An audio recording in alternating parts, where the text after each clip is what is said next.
MLTV, the Black's Eye on Asia. This is MLTV, the Black's Eye on Asia, and today we're on the streets of Itaewon, Korea. Guess what? We are chilling, having fun. We are going to meet one of the world superstars. Let's go and meet him. He's one of the world superstars, a TV personality, and currently living in Korea. And I've witnessed his great works, his famous works in China as well. And today I'm very happy to meet him today. And he is a casted member in the GTBC Talk Show Nan Summit. And in the year 2015, he was also selected. And he won a prize with the 8th Global Korean Awards. Nice to meet you today. Nice to meet you, man. Thank you very much for having me. 감사합니다. Oh, shishi. Yeah, shishi. You know, that is Chinese. Yeah. And Korea, right? Yeah. Okay. Let me speak a little Chinese that I know. Okay. 你好吗? 我叫 Sam. 再见. 再见 is like bye-bye. Yeah. That's all the Chinese I know. Yeah, okay. Yeah. Okay. And that's also the Korean I know. 감사합니다. It's really important. It's a very important phrase or word to know. When people tell you anything, you say 감사합니다, they appreciate that. So yeah, that's good. Yeah. You know, I was quite marveled when I came to Korea and this cultural shock. They're like, 안녕하세요, they have to bow down. Yes. You know, Yes. I was kind of like shocked. You know, that is one of the things. Yeah, I mean, even if you look at Ghanaian culture, somebody who's at a very high position, usually when we shake their hands, we have to bow. But it's not an everyday thing, you know. So for me as well, when I came here and I had to bow to people, when I had to say hi to them, or I had to greet them, it was a bit of a culture shock to me as well. But it's become a reflex now. Every time I meet people, irrespective of where they're from, whether they're Korean or not, I automatically just go like, Just do it. yeah, it becomes a reflex for you. So Now, who is Samotri? When they say Samotri, who is Samotri? Can you tell us a little bit of Samotri? yeah, of course. A lot of people wonder how I came to Korea. I've been asked this question so many times, and I grew up in Ghana for the most part. Yeah, I left when I was 19, and at that time I was preparing to go to University of Ghana because that's what I've always wanted to go to. And along the way, I was offered a scholarship by the Korean government. Yeah, so I had to do a detour, and I ended up in Korea. So I was here for my undergrad, studied computer engineering in school, and you know, during my last year, I got an offer to do a TV show. Oh, that's great. Yeah, and I like the concept because it basically had to, you know, like educate Koreans on English and just globalization, and it was something I was very interested in because I felt like it was really important to educate younger Koreans or expose them to foreigners, so when they meet them, they're not shy or they're not ashamed, or you know, they're not scared to talk to them. And that was an initiative I wanted to be part of. So that was basically what set me on this journey to become who I am right now and what I'm doing right now. Yeah. But you know, in some families, when you are taking this initiative, Yeah. they are like, they don't agree to it. So do you have any family influences that could stop you? Well, the truth is, you know, my grandfather is a very educated person, and he's always enforced that in the family. He always wanted to make sure everybody was educated, and you know, even I remember when I was way back in high school, and I told him of what I wanted to do. He's like, no, you know, you have to do this, like the typical African parent style. But you know, education was his main priority, and my dad I wasn't too concerned about because my dad is a very liberal person.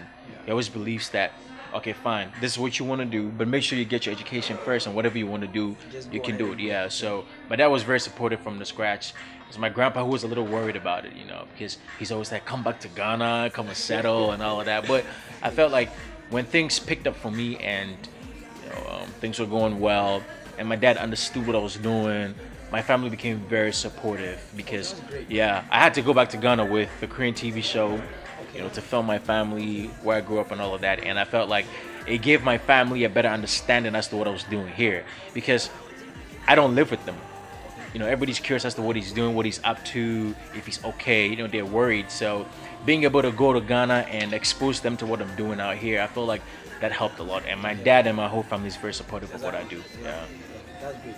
And I would also like to know Yeah. um, about your educational background. Can you Yeah. tell us a little bit about your educational Sure, background? sure. Of course. I went to school, primary school. I did nursery, primary school, and JSS at a school called King's College, and I lived in Kokomlemle. Yeah, that's where I grew up. I'm a Kokomlemle boy, you know. So Okay. it was like a neighborhood school. So all the friends that I had lived in the same community, went to that school, and when I was done with that school, I went to St. John's Grammar. Yeah, I remember I wanted to get into Presec, you know. And yeah, it was like, That's a very great school. yeah. Before that, I actually wanted to go to Boucher. Boucher has been like my all-time favorite, but my grandpa was not in favor of the idea of me going far away from You him. know what? I schooled in Augustine. Really, eh? You St. know, Augustine's, yeah. St. Augustine's and Bouquet, we are like, you know. Yeah. There's a little rivalry going on, Yeah. but I've always wanted to go to Boucher, but my grandfather was not in favor of that idea, so I had to, just make different plans. I had to go for a different alternative, so I went to St. John's Grammar. So when I was done with school and I was preparing to go to Legon, and then this offer came through, and I was like, boom, I was here. So yeah, but it wasn't something that I planned. It wasn't something that I saw coming because, yeah, just like any other Ghanaian student, all I had to do was finish school, get into university, graduate, get a job, eventually, start a family. That typical life, and I didn't know this was coming, but when it came, it was an opportunity. So you just grab it. Yeah, of course. I was a little, hesitant at first because I didn't know what to expect. But my dad always told me that opportunity comes, and you have to you have to grab it. So that's what I did, and came to Korea, and it's now. Yeah. That's good. That's good. So now you are currently living in Korea. Yes. And everywhere you go, some you just send your pictures on the buses. Yeah. Very good. So can you tell us now? I mean, what you do? I mean, the movies and these talk shows and everything that you do. Can you tell us a little bit about that? Yeah, funny thing is, every time I meet people and they ask me what I do for a living, I find it a little difficult to explain to them. So I always say, "Oh, I'm a TV guy." And when I say TV guy, what that comprises of is movies, TV shows, radio, a little bit of music as well. So I'm pretty much everything that the entertainment industry is about. So I do dramas from time to time. I started in about 2 movies. I'm doing TV shows here and there. What's the title of that movie? It's called Intimate Enemies. Intimate Enemies. Yeah. So the one was Hell Money, and the second one was Intimate Enemies. That I was one of the main cast. So yeah, that was a big movie for me, and so basically everything that engulfs the entertainment industry I do. That's Yeah. good. So I call myself a TV guy. TV guy. So everything that involves TV I do. Yeah. And now, because the TV age is slowly shifting to the internet age now, I've also had to rebrand myself and try to do things online as well. So I will slowly become the online guy.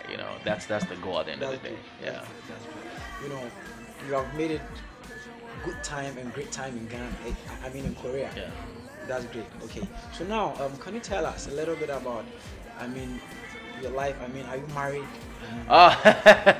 No, I'm a single man. You're single. Yeah, I'm a single. I'm not married. I'm single, and a lot of people always want to know: is he going out? Does he have a girlfriend? Yeah, because all of that. a very great guy like you does have a girlfriend. Well, I'll just leave it to the imagination of the viewers.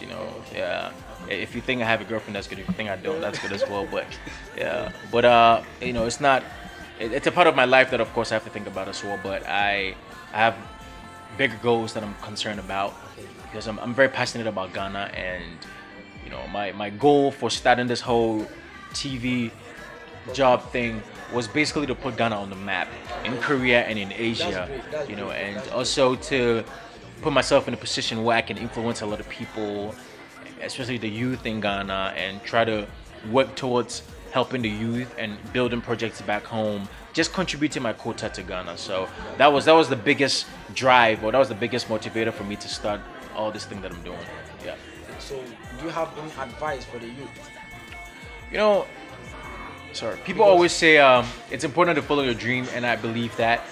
But I also feel like, as a person, there's so many sides of you, or there's so many things that you need to explore about yourself. Exactly. But I'll definitely advise them that education is really important, because as day goes by, the world becomes more competitive, and if you're not educated, sometimes you feel left behind. So it's really important for them to educate themselves. And I feel like now, because of the internet age, it's really easy, or it's become easier to access information on the internet. And so even if you don't go to the library to read, everything is online at your disposal. So it's important for people to arm themselves with information and always try to look for new things and try to explore, try to explore, try to travel, try to learn new things, and try to be more creative and be more adventurous and be more, challenging and be more endearing to visit, to try new things. Because I feel like in Ghana, we have this thing where people are always cornered into what they have to do. But I feel like it's really important to get out of that, break yourself away from that cycle, and try to do different things. And the goal is to be able to help your country and be a better future leader, because we are the future leaders, and we have to be able to brand ourselves. We have to be able to create that atmosphere for ourselves, so that when we become leaders, we're able to live impactful lives and actually leave a legacy for the generation that's coming. So thank you very much. No problem, I've really taken your advice as well. I'm also a young guy, growing, I get so excited when I meet like different Ghanaians and Africans from all over the place who are doing different things. And it's also really important that we, especially Africans in the diaspora, we're able to connect, and just help one another and come and create this united front. That way we can be able to, advance. So it's important that people all over the world, Africans, support each other, and people that are doing good things, try to support them, try to shed more light on what they're doing and their works, to be able to inspire people. Because I feel like a lot of people are not really inspired because they don't really have people they can look up to, role models and all of that. So I feel like I feel like people that are all over the world who are doing things, there's a need for them to be exposed, for the youth back home to be able to take them as mentors, take them as role models, and aspire to be even better than them. And to make their mark on the world at the end of the day. So thank you very much. No problem, man. Nice having you on our show today. Thank you very much for having me, and I hope I'm able to visit China at the end of the day, because it's a place that I need to visit. I need to check out the community.